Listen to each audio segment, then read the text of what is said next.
Mini tablets are quite cool. They offer you a substantially larger screen than your smartphone while still allowing you to use them single handed when you really need to. Say, if you want to read a book, watch a vertical video, or even just browse the web. Now, holding a 14-inch Tab Ultra for these purposes doesn't really work, does it? Back in the day, we had a lot of choices for this form factor. Right from flagships like Google's own Nexus 7 or Samsung's Galaxy Tab S 8.4, they were pretty cool, but over time, the players in this segment have dwindled. These days, our choices are a lot more limited, with some of them being very lazy upgrades, like Apple with 60Hz in 2024-25. What were they thinking? Now this is the AltiCube iPlace 70 Mini Ultra, and while it's not the first mini tablet AltiCube's launched, they have a whole bunch of them. It is the first time they've launched one which packs some serious horsepower underneath. Let me explain. These are basically the tablet options you get if you were looking for mini tablets. And this one, the iPlace 70 Mini Ultra, it goes up against the 2023 Lenovo Y700. Now, before we get to all that, if this is your first time here, or in case you just can't remember, my name is Ash, you're watching C4E Tech, and let's get started.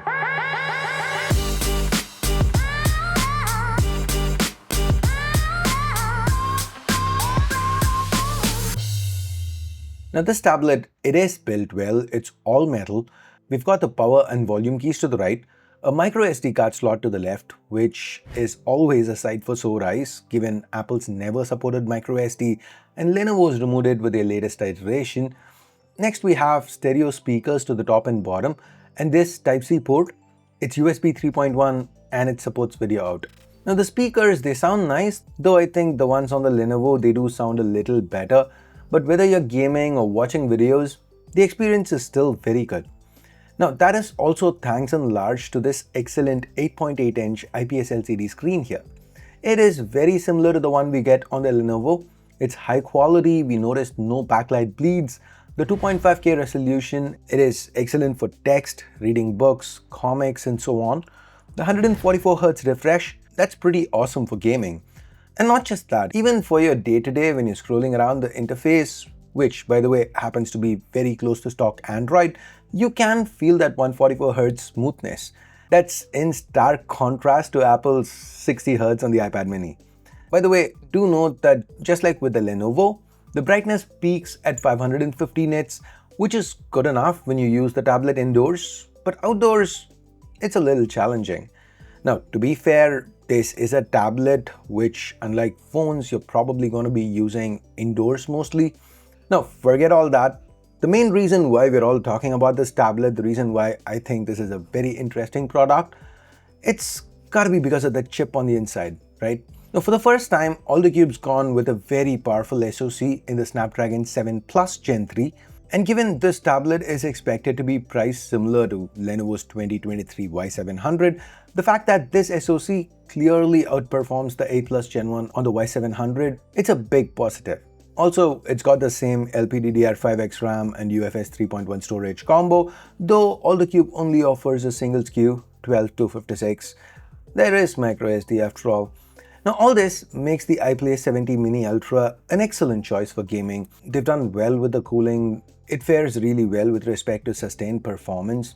It never really got hot, and given its size, it can work with a bunch of telescopic controllers.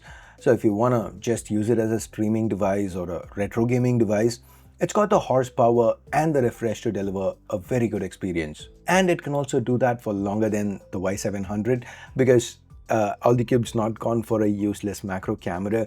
They've also made the tablet a tad bit thicker at 7.9mm, which to be fair is still pretty slim.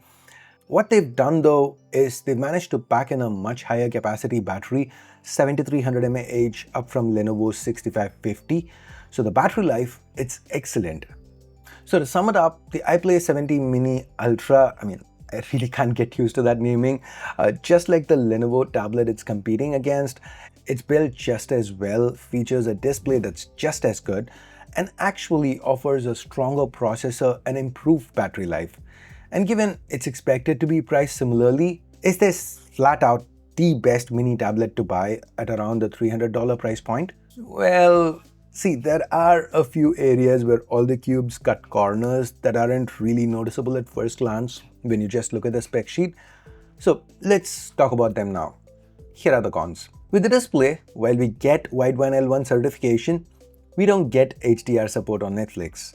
The iPlay also lacks that second USB port Lenovo offers.